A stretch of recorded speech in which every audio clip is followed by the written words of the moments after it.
ভোটের ব্যাপক বিশ্বাসঘাতকতা, বর্ণচূড়া, ময়ূরের পাখনা কাক তার লেজে বেঁধে যেমন ময়ূর সারবার চেষ্টা করে, আসলে নিজের চেহারা ঢেকে রাখতে পারে না, এরকম করে যারা এই নির্বাচনে বিজেপির বিরুদ্ধে কথা বলে গোপনে বিজেপির সাথে সমঝোতা করে বামপন্থীরা যাতে ফিরে এসে আবার একটা গণতান্ত্রিক পরিমণ্ডলে ত্রিপুরাকে এগিয়ে নিয়ে যাওয়ার মতো একটা সুস্থ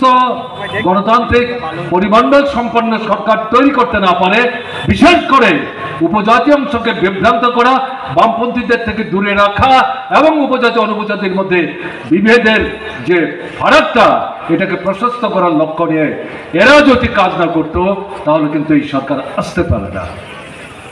51 থেকে 39, 44 থেকে 31 এটা